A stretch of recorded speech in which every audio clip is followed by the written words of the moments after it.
आदाब। आज के इस तफसीली जायजे में हम चैप्टर 31 के हवाले से इस्लामिक फाइनेंस के एक बुनियादी और थोड़े से पेचीदा मौजू पर गौर करने वाले हैं। हम देखने वाले हैं कि कोलैटरल और सिक्योरिटी शरिया प्रिंसिपल्स की खिलाफवर्जी किए बगैर आखिर काम कैसे करते हैं। रिवायती रहन से लेकर मॉडर्न कॉर्पोरेट गारंटीज तक का सफ़र वाकई एक ज़बरदस्त टॉपिक है।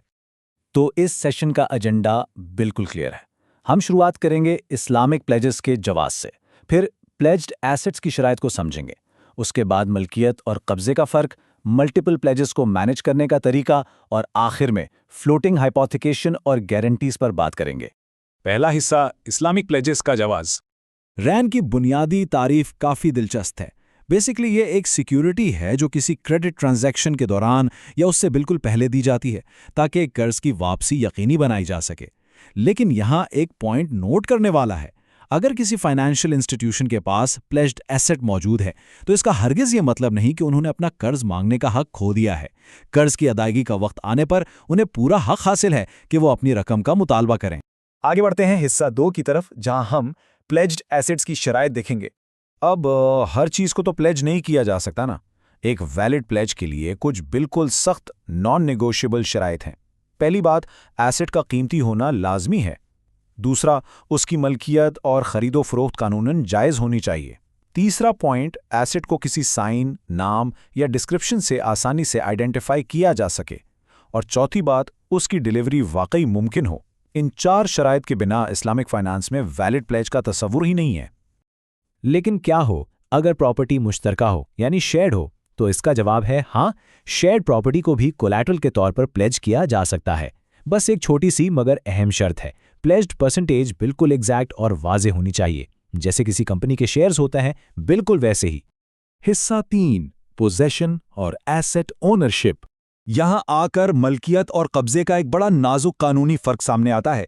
देखें, एसेट का असल मालिक हमेशा कर्ज लेने वाला ही रहता है, मलकियत ट्रांसफर नहीं होती। लेकिन उसूली तौर पर कब्जा क्रेडिटर के पास चला जाता है ताकि सिक्योरिटी कायम रहे। वैसे एक दिलचस्प बात यह भी है कि कब्जा डेटर के पास भी रह सकता है और रहन के तमाम रूल्स फिर भी अपनी जगह लागू रहते हैं। तो अब अमली सवाल ये बनता है कि इस प्लेज्ड एसेट के अखराजात कौन उठाएगा? यहाँ रूल्स बिल्कुल क्लियर हैं।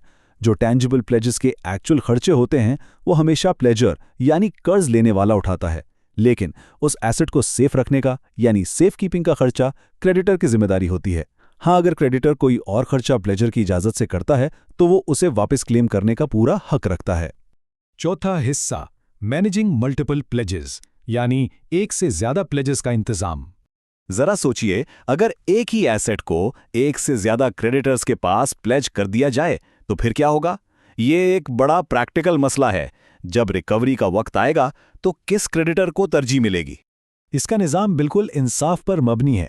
3 स्टेप्स हैं। स्टेप 1, नए क्रेडिटर को पिछले प्लेजेस के बारे में लाजमी मालूम होना चाहिए, यानी ट्रांसपेरेंसी ज़रूरी है। स्टेप 2, अगर तमाम प्लेजेस एक ही तारीख पर रजिस्टर हुए हैं तो रिकवरी प्रोराटा बेस पर होगी, यानी हर किसी को उनके हिस्से के प्रोपोर्शन में रकम मिलेगी। और स्टेप 3, अगर रजिस्ट्रेशन की तारीखें अलग हैं तो सिंपल क्रोनोलॉजिकल ऑर्डर चलेगा, यानी जो पहले आया उसे पहले प्रायोरिटी मिलेगी। आखिरी और 5वां हिस्सा, फ्लोटिंग हाइपोथिकेशन और गारंटीज। मॉडर्न कॉर्पोरेट फाइनेंस में फ्लोटिंग हाइपोथिकेशन एक बड़ी अहम टेक्निक बन चुकी है। इसमें किसी मखसूस एसेट को प्लेज नहीं किया जाता, बल्कि कंपनी के जनरल पूल ऑफ एसेट्स को सिक्योरिटी बनाया जाता है, और वो भी सिर्फ डेट की लिमिट तक। मिसाल के तौर पर, जब बड़ी कंपनीज को बड़ी लाइन ऑफ क्रेडिट चाहिए होती है तो बिना किसी मखसूस मशीन या बिल्डिंग का नाम लिए यही तरीका उनकी इस ज़रूरत को पूरा करता है। और ये इस जायजे का सबसे अहम पॉइंट है, ट्रेडिशनल टेक्निकल प्लेज और फ्लोटिंग चार्ज के दरमियान फ़र्क। टेक्निकल प्लेज, जिसे हम रैन कहते हैं, उसमें एक स्पेसिफिक आइडेंटिफाइबल एसेट सिक्योरिटी के तौर पर डिलीवर किया जाता है। लेकिन फ्लोटिंग चार्ज बिल्कुल मुख्तलिफ है। असल में ये स्ट्रिक्टली रहन की कैटेगरी में आता ही नहीं। इस्लामिक फाइनेंस में इसे कफाला यानी गारंटी तस्वुर किया जाता है, क्योंकि ये अनस्पेसिफाइड एसेट्स को बेचकर डेट रिकवर करने का एक आम वादा है। इस पूरे जायजे के बाद एक बड़ा गहरा सवाल पैदा होता है। जैसे जैसे फाइनेंशियल स्ट्रक्चर्स मजीद पेचीदा हो रहे हैं, इस्लामिक फाइनेंस के ये रिवायती और एथिकल उसूल किस तरह खुद को अडेप्ट करके मॉडर्न इकोनॉमिक लैंडस्केप्स को शेप करते रहेंगे। रहन से लेकर कफाला तक का ये सफ़र बताता है कि बुनियादी उसूल वही रहते हैं, बस उन्हें अप्लाई करने का अंदाज वक्त के साथ बदल जाता है।